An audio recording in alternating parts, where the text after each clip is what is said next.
Le Qatar et la RDC formalisent leur partenariat. Un accord général de coopération a été signé ce jeudi à Doha entre le vice-premier ministre, ministre des Affaires étrangères de la RDC et le ministre du Commerce du Qatar. Cet accord porte sur la modernisation des infrastructures aéroportuaires et portuaires. Les détails dans ce journal.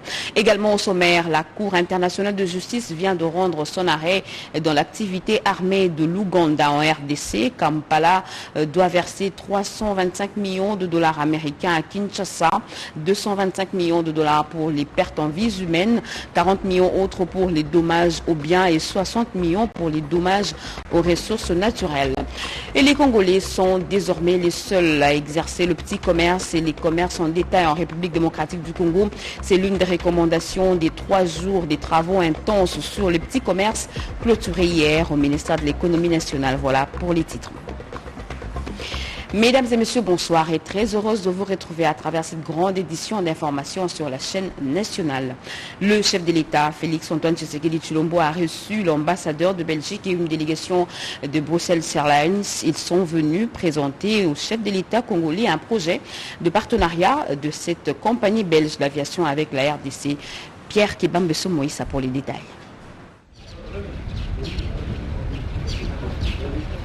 Bruxelles Airlines, la grande compagnie d'aviation belge, compte entretenir le partenariat avec la République démocratique du Congo dans le domaine du trafic aérien et de l'aviation civile, conduite par l'ambassadeur de Belgique, Johan Antekeu, et une délégation de Bruxelles Airlines composée notamment de son président et de son vice-président pour l'Afrique, a présenté ce vaste projet au chef de l'État Félix-Antoine Tshisekedi Tshilombo à la Cité de l'Union africaine. Nous sommes arrivés avant-hier soir et nous avons hier une réunion avec Monsieur le ministre du Transport et maintenant nous concrétisons les discussions que nous avons hier avec le ministre des Transports, avec Monsieur Tshisekedi qui est le chef de l'État. Et ces discussions parlaient de possibles coopérations dans l'ère de l'aérien, c'est-à-dire en nombre de fréquences, mais aussi en collaboration sur des échanges, du training, tout ce qu'on pourrait développer ici au Congo au niveau du trafic aérien, aviation civile et autres. Ça, c'était le but de notre rencontre avec Monsieur le Président de la République. Nous, c'est Monsieur le Président de Brussels Airlines, moi-même vice-président, mais aussi Monsieur l'ambassadeur de Belgique était présent, et notre directeur national, Monsieur Basrar, qui est basé ici au Congo. Quelle a été la réaction du chef de l'État par rapport à votre démarche ? Très positive. Nous avons un échange entre ses points de vue et ses opinions et nous avons pu expliquer les nôtres aussi. Et je crois que nos vues sont à 99% les mêmes et donc maintenant il faudra travailler dans le futur pour concrétiser ce que nous avons discuté aujourd'hui ensemble. Non, notre démarche est vraiment de pouvoir améliorer tout ce qui est transport aérien au Congo. Et transport aérien, ce n'est pas que les fréquences, c'est aussi comment on opère les infrastructures, les routes. Qu'est-ce qu'on peut faire pour amener du trafic touristique? Pour ça, il faut des hôtels, il faut des infrastructures, il faut des routes, il faut des parcs nationaux. Ça, c'est tout cela qu'on a discuté pendant l'heure où nous étions avec le chef de l'État. Dans le cadre de ces futurs partenariats, la mission des dirigeants de Bruxelles Airlines à Kinshasa consiste à évaluer les besoins de la RDC et l'apport de cette compagnie aérienne belge, membre du groupe Lufthansa. Au revoir. Thank you very much. I can only say this was great. Nous vous l'avions dit à l'entame de ce journal, Kampala doit à Kinshasa 325 millions de dollars américains pour l'activité armée de l'Ouganda en RDC, précisément dans la ville de Kisangani. La Cour internationale de justice vient de rendre son arrêt sur la question des réparations. Cédric Kenina. Un conflit qui a impliqué près de 9 pays africains au cœur de la République démocratique du Congo, l'Ouganda et les Rwandais aux côtés des forces rebelles. La RDC était en feu, faisant plusieurs centaines de milliers de morts. Au regard de la gravité des faits, la Cour internationale de justice, la plus haute juridiction de l'Organisation des Nations Unies, qui siège à La Haye, aux Pays-Bas, a estimé que l'Ouganda devait verser à la RDC 325 millions de dollars américains, répartis comme suit. 225 millions de dollars pour les pertes en vies humaines, 40 millions pour les dommages et 60 millions de dollars pour les dommages occasionnés aux ressources naturelles, propos du juge Johan Donog. En amont, la RDC avait accusé l'Ouganda d'actes de barbarie, évoquant une occupation de 5 ans marquée par des très graves atteintes aux droits de l'homme. À la suite du jugement de 2005, les deux voisins ne s'étaient pas mis d'accord sur le montant des réparations, malgré plusieurs reports de l'affaire devant la Cour internationale de justice qui n'avait plus d'autre choix que de fixer la somme elle-même. Et en bref, le cardinal Fridolin Ambongo Besungu a dit hier la messe en mémoire des victimes de la rupture de câbles haute tension de la SNEL. Le cardinal Ambongo a sollicité la délocalisation du marché Matadi-Kibala. Il a également prévenu les autorités politico-administratives du pays en général et de Kinshasa en particulier sur un éventuel drame du type Matadi-Kibala si les mesures ne sont pas prises. C'était au cours de son homélie d'hier, mercredi 9 février, à la paroisse Notre-Dame du Rosaire de Mongafula lors de la messe de suffrage des 25 victimes de la tragédie du 10 marché. La banque d'investissement et d'aide garantie prend lisiblement forme en République démocratique du Congo et le gouvernement y tient. C'est le sens qu'il faut donner à l'atelier des restitutions, de l'étude des faisabilités et de la mise en place de cette banque ouverte ce jeudi au Fleuve Congo Hotel par le Premier ministre Jean-Michel Samalukonde. Pati Tondouangou, Marcel Mobenga et bienvenue Lusala. La mise en œuvre d'une banque d'investissement et de garantie en République démocratique du Congo se précise petit à petit. Les travaux de l'atelier des restitutions, de l'étude des faisabilités, de création de cette institution bancaire ont été lancés ce jeudi 10 février 2022 par le Premier ministre. Jean-Michel Samalukonde Kyenge retient que la création de cette banque reste une priorité de son gouvernement. Aussi, le chef de l'exécutif national a promis l'accompagnement du gouvernement dans la mise en œuvre effective de ces projets.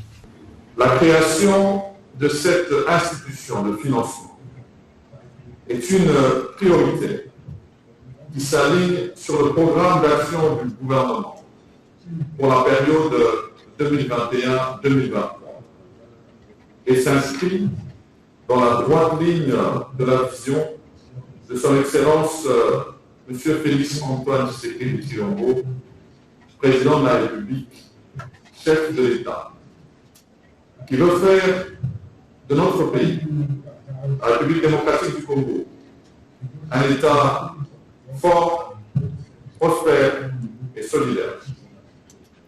Le climat des affaires demeure une préoccupation du gouvernement, soutient le ministre de l'Industrie Julien Paluku. Le pays va attirer davantage des investisseurs à travers cette vision salvatrice du chef de l'État traduite par le gouvernement Sama. L'étude qui sera présentée sous peu est une première étape du processus de la Banque d'investissement et de garantie publique en République démocratique du Congo.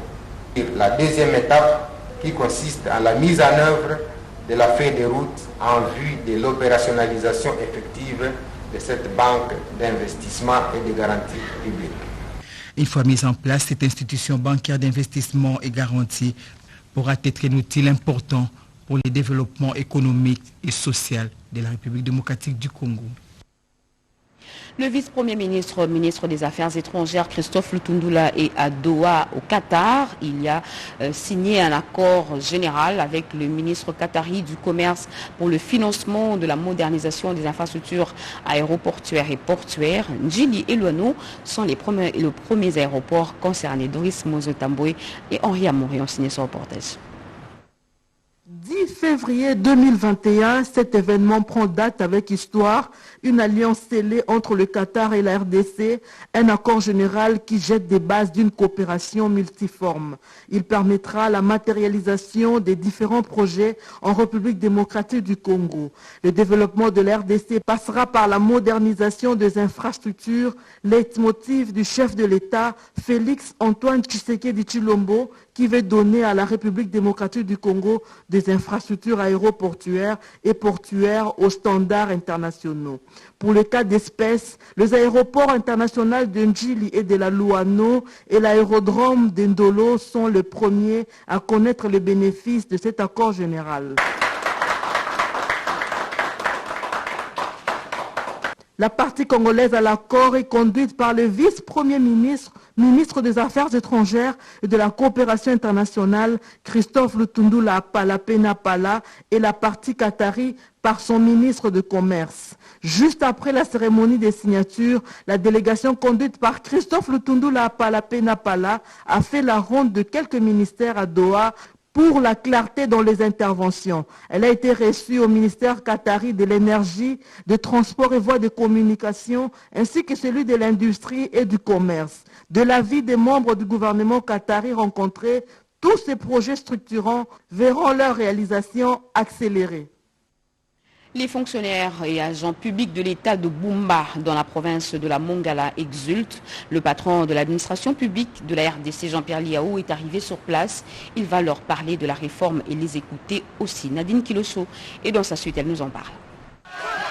Après l'étape de l'Issala, le vice-premier ministre, ministre de la fonction publique, Jean-Pierre Liaou est arrivé le mercredi 9 février à Bumba. Dernière étape de sa mission dans les Grands Équateurs. À l'aérodrome de Bumba, c'est un monde en liesse qui avait effectué le déplacement pour accueillir avec allégresse le vice-premier ministre en charge de la fonction publique, Jean-Pierre Liaou, comme en témoignent ces images. Après une longue marche à pied, arrivé au rond-point Mobutu, c'est une foule immense qui s'était amassée pour écouter le VPM de la fonction publique. Dans sa communication, le patron de l'administration publique a fixé la population sur les actions menées dans le cadre de la réforme pour changer de paradigme par l'éradication des antivaleurs dans l'administration publique et l'accélération du processus pour l'amélioration des conditions de vie et de travail des agents publics de l'État. Le vice-premier ministre, ministre de la fonction publique, a informé le Bumbatracien de l'arrivée du chef de l'État dans cette partie du pays.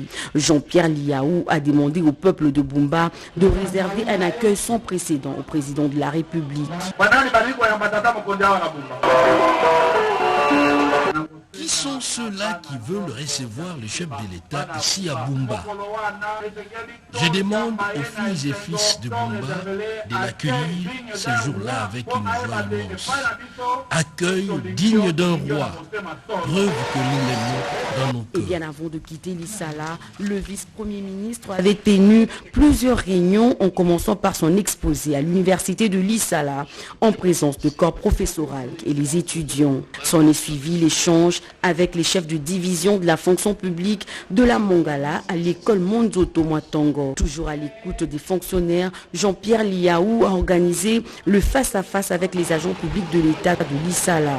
Nous sommes devant le gouvernorat de la ville de l'Issala. Comme vous le voyez, l'engouement est total. Ici, les agents publics de l'État posent leurs problèmes sans audience ni rendez-vous au vice-premier ministre, ministre de la fonction publique. Sur place, le patron de l'administration publique donne des solutions, une approche fort appréciée par les fonctionnaires de l'État qui met face à face des gouvernants et des gouvernés. C'est ce qu'on appelle une administration de proximité. Depuis l'Issala, dans la province de la Mongala, Nadine Kiloso, RTNC. Eh bien, le projet Kitoko, qui œuvre dans la gestion des déchets plastiques, va contribuer à assainir la capitale Kinshasa. La vice-premier ministre, ministre de l'Environnement, Eve Bazaïba, a visité cette nouvelle usine de recyclage de déchets en plastique. Yvette Makuntima et Cédric Enina. 50 tonnes de déchets en plastique à collecter par jour dans la ville de Kinshasa. La tâche est ardue, mais pas impossible. Le projet Kintoko est cette clé de voûte pour assainir Kinshasa. Projet du gouvernement provincial appuyé par Okeplast qui, au-delà de l'assainissement, c'est régénérateur de plusieurs emplois. La vice-première ministre et ministre de l'Environnement, Eve Bazaïba, qui a visité la nouvelle usine de recyclage sur la route poids lourd avant son inauguration, appelle les Quinoises et Quinois à poser des gestes pour la préservation de l'environnement. Je suis pratiquement impressionné, je me sens très à l'aise dans ma conviction où j'avais dit 2022 c'est l'année d'assainissement du ministère de l'Environnement et du Développement durable. C'est un travail qui a commencé depuis longtemps pour installer ces usines. Je crois que le fruit est mûr, bientôt nous allons les cueillir et l'offrir à la population. Il faut avoir des gestes environnementaux, des gestes qui sauvent. Jérôme Sekana, conseiller en communication des Okeplast, donne la quintessence de ces projets environnementaux. Cette usine, qui a coûté plus de 15 millions de dollars, va permettre à la ville de Kinshasa et plus tard à la République, parce que nous aurons d'autres usines pareilles à l'intérieur du pays, de pouvoir se débarrasser des tonnes et des tonnes de bouteilles en plastique. Cette usine comprend un dépôt de triage classé selon les catégories, la salle de nettoyage, la préforme et la gestion des eaux usées. Chaque compartiment a été visité par la vice-première ministre et ministre de l'Environnement Eve Bazaïba, guidée par le directeur général des Hockeyplast, Mehdi Atié. En politique, l'élection des gouverneurs et vice-gouverneurs est prévue au mois de mars prochain. Vous le savez, et l'Union sacrée de la nation est déterminée à maximiser ses chances. Toutes les grandes figures de cette plateforme politique se sont retrouvées autour de Modeste Bahatsi Lukwebo, président du Sénat, Mbosoko Diampwanga, président de l'Assemblée nationale, le Premier ministre et le secrétaire général de l'UDPS au fleuve Congo, hôtel Guélor Kimpianga. Déclaration politique. Nous, communicateur de l'Union sacrée de la nation et de surcroît défenseur de la noble vision du président de la République, son Excellence Félix-Antoine Tshisekedi Tshilombo, chef de l'État et commandant suprême des forces armées et de la police nationale. En ce jour réuni de toute urgence, dans le seul but de témoigner notre soutien indéfectible aux magistrats suprêmes et à toutes les institutions politiques de notre pays. Faisant suite à la communication du porte-parole du président de la République, confirmant l'existence des indices sérieux de culpabilité sur des faits avérés d'atteinte à la sûreté de l'État, pesant sur certains acteurs clés de notre régime, nous condamnons fermement les recours à des procédés anticonstitutionnels fait dans le seul objectif de prendre le pouvoir par la force. À cet effet, nous mobilisons tous nos compatriotes congolais au pays et à travers le monde à faire échec à tout individu ou groupe d'individus qui veut prendre le pouvoir par la force, comme le dispose l'article 64 alinéa 1er de notre Constitution. Par la même occasion, nous dénonçons les silences coupables et complices d'une certaine classe politique congolaise qui reste indifférente alors que les faits si haut décrits sont graves. Nous exprimons notre indignation à l'endroit de tous les hypocrites et traîtres qui nous ont infiltrés depuis le début de notre triomphe électoral de 2019 jusqu'à l'avènement de l'Union sacrée. Nous rappelons à tous les caciques nostalgiques des régimes rebelles qui se sont succédés au pays et leurs nouveaux alliés que la République démocratique du Congo est un don de Dieu. Un pays à histoire propre et donc différente de celle des autres peuples. On vient là de suivre la déclaration des communicateurs de l'Union sacrée de la nation. Je l'ai dit à l'ouverture de ce journal, les Congolais sont désormais les seuls à exercer le petit commerce et le commerce en détail en RDC, sauf les stations-service, supermarchés, restauration, hôtellerie qui peuvent être tenus par des étrangers. C'est l'une des recommandations de l'atelier sur l'exercice du petit commerce clôturé hier par le ministre de l'économie nationale Jean-Marie Kalumba à l'hôtel du gouvernement. Guylain Kassou. Sur l'exercice du petit commerce et commerce en détail en République démocratique du Congo, 3 jours de travaux ont suffi aux participants, chefs de division provinciale, ministres provinciaux et experts des institutions étatiques et de la société civile venus de l'intérieur du pays et ceux de Kinshasa pour formuler des recommandations claires et précises pour que désormais la loi sur le petit commerce sévisse dans notre pays. Un motif de satisfaction pour le ministre de l'économie nationale, Jean-Marie Kalumba Youma. Vous avez proposé un ensemble de recommandations et d'actions à mener qui constituent, selon moi, une véritable feuille de route pour la promotion de la classe moyenne et la stabilité des activités commerciales à petite échelle. Soyez persuadés de la haute portée de ces travaux qui s'inscrivent dans la droite vision du président de la République, chef de l'État, son Excellence Félix-Antoine Tshisekedi Tshilombo, qui ne ménage aucun effort pour sortir la majorité des Congolais du carcan de la pauvreté. Le président du syndicat national des vendeurs du Congo a plaidé pour l'implication du chef de l'État, du gouvernement et du Parlement pour favoriser l'émergence de la classe moyenne en RDC. Le ministère de l'économie avec le gouvernement des Warriors vient de réussir là où tous les prédécesseurs ont échoué. vient d'organiser un atelier sur les problématiques des petits commerces et du commerce de détail. On peut créer des mineurs congolais qu'à la seule condition de les protéger, de mettre à leur disposition des textes réglementaires qui les sécurisent. Bientôt, une commission interministérielle sera mise en place pour évaluer l'application de la loi portant la sous-traitance dans le secteur privé en République démocratique du Congo. C'est l'une des décisions prises au cours du dernier Conseil des ministres. Mireille Ndeke pour les détails. Il s'observe que la loi numéro 17/001 du 8 février 2017 fixant les règles applicables à la sous-traitance dans le secteur privé et ses mesures d'exécution souffre de plusieurs irrégularités relatives à sa mise en application. Le gouvernement de la République en a fait sa préoccupation.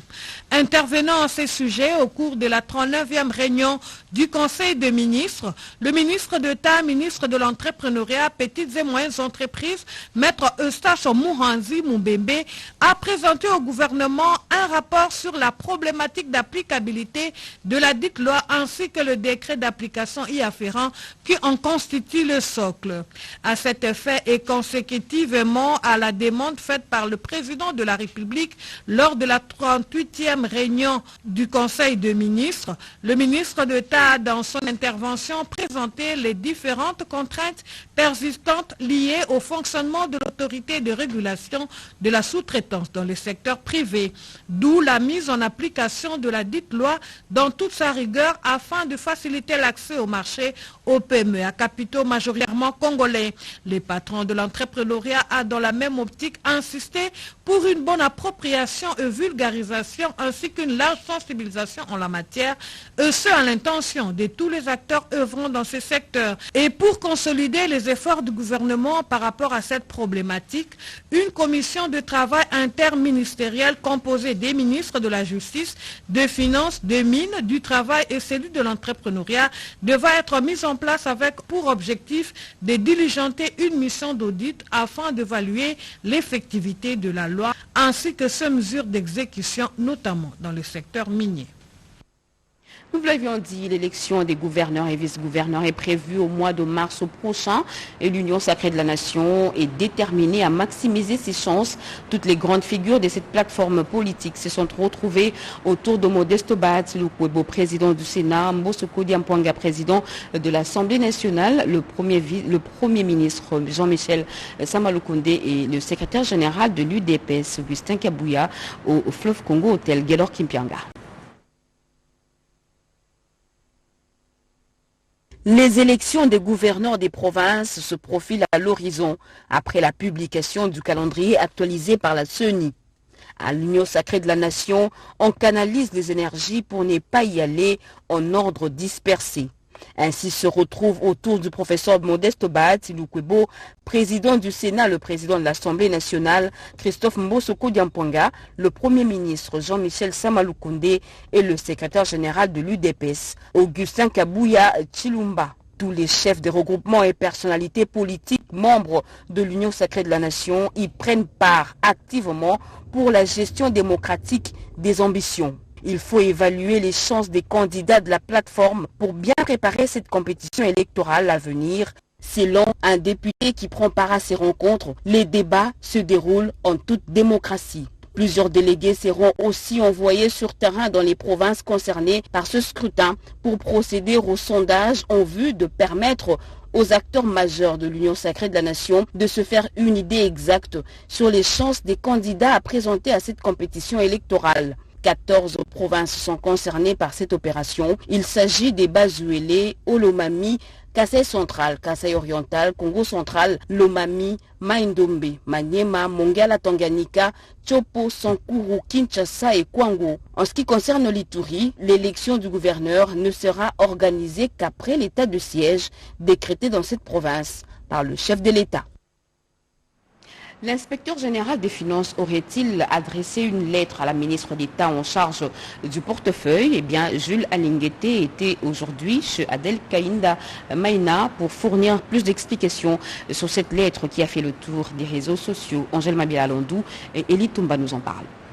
Les différentes réalisations de la ministre d'État en charge du portefeuille, ajoutées aux multiples réformes, font de remous dans les artères politiques. On en veut pour preuve la dernière correspondance de l'inspection générale des finances qui a fait la une sur la toile et largement commentée par les internautes. Déterminé à matérialiser la vision du président de la République, Félix-Antoine Tshisekedi Tshilombo, dans la restructuration profonde des entreprises publiques, faisant fi à tout ce qui se raconte, la ministre d'État, avec un cœur de mer, a réuni autour de lui l'inspecteur général des finances et ses collaborateurs pour aplanir les divergences. Ayant suivi attentivement les explications fournies par l'inspecteur général des finances, qui reconnaît certaines erreurs dans la récolte des données, la ministre d'État a recadré ces derniers en précisant qu'elle agit dans la noblesse. Elle ne fait pas des débats dans des réseaux sociaux. Une réaction du reste est positive qui a poussé l'inspecteur général à faire amende honorable. Nous avons aucunement la tentation de penser qu'un service administratif que nous sommes,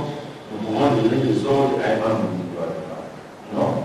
Vous êtes ministre et nous vous devons du respect et quand nous vous transmettons les documents, nous vous les transmettons avec référence. Nous n'avons pas une autre prétention que de vous accompagner utilement, efficacement, pour que les volets gestion du portefeuille de l'État, dont la responsabilité vous est confiée, puisse être une réussite.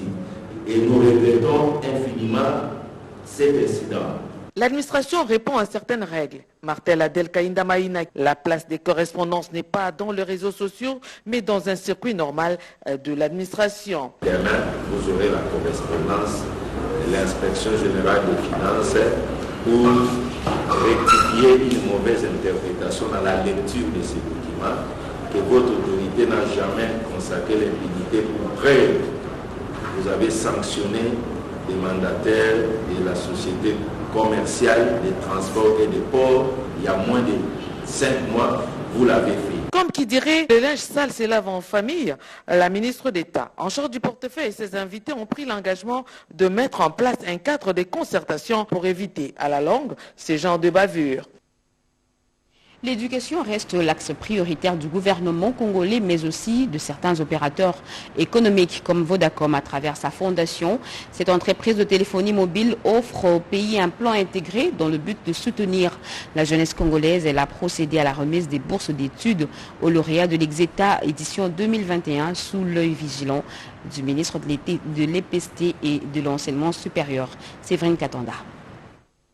Ils sont 25 au total à avoir distingué au test leur soumis et font désormais partie de la 3e édition de la bourse Exeta conçue par la fondation Vodacom et soutenue par l'État congolais. Ce jeune boursier sélectionné dans différentes provinces et qui s'apprête à entamer leur cursus universitaire mesure la grandeur de ces gestes louables de leurs bienfaiteurs. Au nom de tous les bénéficiaires, nous promettons de ne pas vous décevoir. Assurer nos études, c'est aussi préparer l'avenir de ces pays. L'éducation de jeunes et futurs cadres, un axe important des actions de la Fondation Vodacom qui, par son directeur général adjoint, a appelé ces jeunes à croire en leurs talents. Quant à vous, mes jeunes gens, je tiens au nom de la direction générale de Vodacom Congo et de toute la grande famille de Vodacom à vous souhaiter non seulement mes vives félicitations, mais également à vous dire bon vent. Car l'avenir qui est devant vous vous réserve tout ce qu'il y a de meilleur.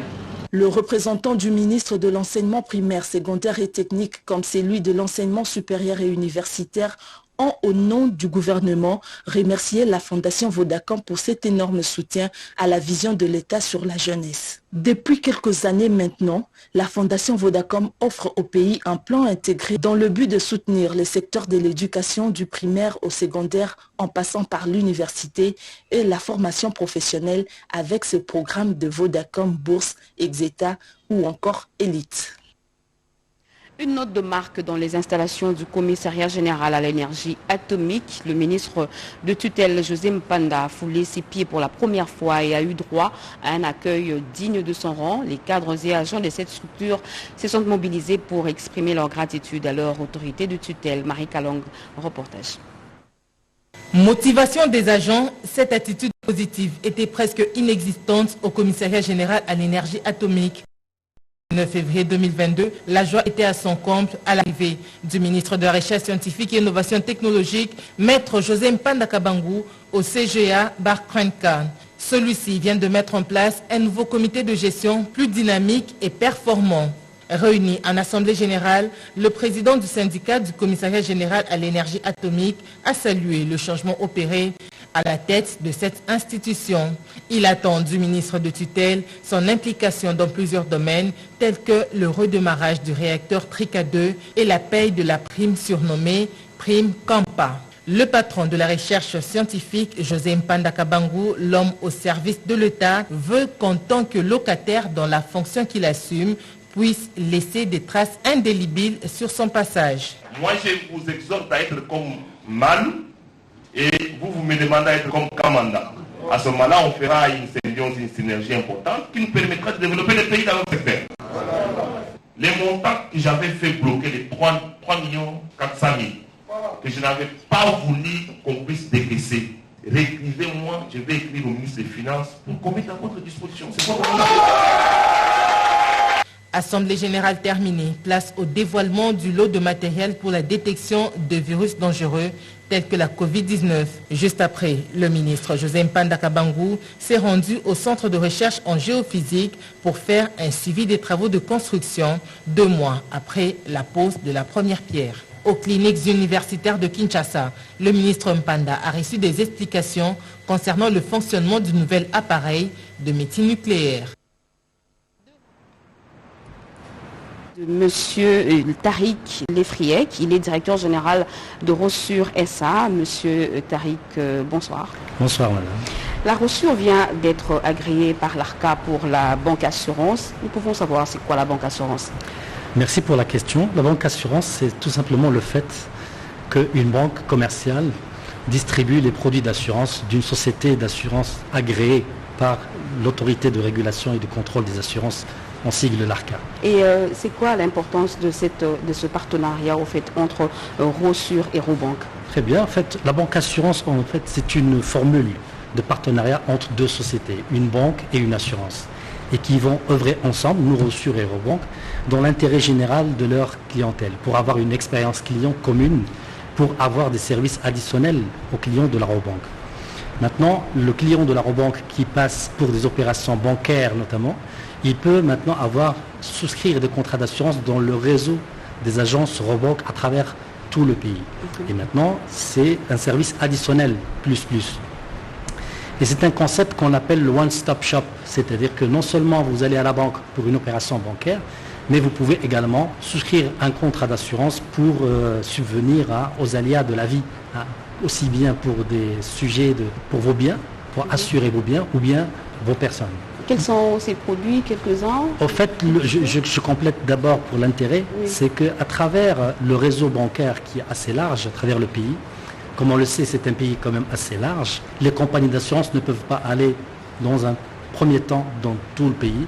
À travers le réseau bancaire, nous pouvons servir toute la clientèle et Rossure va être vraiment proche de ses clients à travers le réseau des agences Robank et va contribuer également à cette opération à l'augmentation du taux de pénétration de l'assurance. Donc on serait vraiment très proche de toute la clientèle à travers tout le pays. Et quand vous dites à travers tout le pays, vous avez une gamme de produits que vous... en quelques petits... Oui, rapidement, nous allons distribuer des produits d'assurance comme l'automobile, comme le voyage, comme l'assurance incendie, l'assurance MRH que nous appelons la multirisque habitation. Donc là, c'est des services avec des larges gammes, mais bon, maintenant on commence avec 3 produits dans la non-vie, dans le dommage, et puis après d'autres assurances vie que je laisserai mon collègue en parler tout à l'heure. Ok. Deuxième personne à recevoir dans ce journal, c'est monsieur Hugues Toto. Il est directeur général de Rossure Assurance Vie. Avec lui, nous allons parler des différents produits qui sont vendus dans le cadre de ce partenariat. Il faut compléter le directeur général de Rossure SA. Merci beaucoup madame. Pour compléter, pour la branche vie, nous avons essentiellement 2 produits. Il y a le produit d'assurance vie que nous appelons Kimia et l'autre produit Securis. Donc les 2 produits fonctionnent de la même manière. Kimia, c'est à partir de 10 $, vous pouvez garantir un capital de 1000.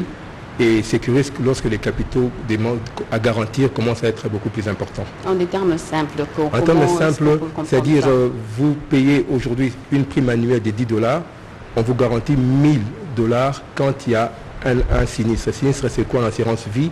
Soit un décès ou bien une perte totale et irréversible d'autonomie. C'est intéressant. Est-ce que vous avez un message à lancer à nos nombreux téléspectateurs qui vous suivent en ce moment, qui sont aussi vos clients, et s'ils peuvent souscrire à cela, qu'est-ce qu'ils peuvent faire? Effectivement, pour compléter mon collègue de la branche non-vie, donc nous allons lancer tous ces produits d'assurance via les réseaux bancaires Robank avec 5 agences pilotes. La première agence, c'est l'agence de l'Imité, l'agence Victoire, l'agence Couronne, l'agence Hôtel de Ville et l'agence CTC. Dans ces 5 agences pilotes, comme Tarek l'a dit, après on va se déployer sur tous les réseaux Robank. Donc j'invite le public de fréquenter ces agences, de venir nous rencontrer. Il y a des commerciaux qui vont les recevoir pour pouvoir leur expliquer le mécanisme pour souscrire aussi bien dans les assurances vie comme l'assurance non-vie. Merci beaucoup, M. Hugues Toto, d'avoir répondu à notre invitation. La SNEL, la Société nationale d'électricité, SNEL SA, département des distributions de Kinshasa, DDK, informe son aimable clientèle que suite au retrait des groupes G27 et G28 de la centrale hydroélectrique d'Inga pour travaux, des interruptions dans la fourniture de l'électricité, de l'énergie électrique seront observées ce vendredi 11 février 2022 de 8h à 18h dans certains quartiers de la ville de Kinshasa. Pour toute information utile, nos centres des ventes et services ainsi que le call center 177 et 188 sont à la disposition de la clientèle. SNEL SA présente ses excuses pour ce désagrément fait à Kinshasa le 10 février 2022, le département. Ne zappez pas, juste après ce journal, vous suivrez en page magazine les journées portes ouvertes organisées au siège de G24 dans la commune de Kalamou, au quartier Kaouka. 450 femmes à faible revenu ont reçu le fonds de démarrage grâce à l'intervention de l'Argentier national. Et par ce geste, l'honorable Jean-Marie Loukoulassi est déterminé à accompagner la vision du président de la République, Félix-Antoine Tshisekedi Tshilombo. Donc, restez avec nous. Fin de ce journal, mesdames et messieurs. Merci d'avoir suivi. Merci à vous.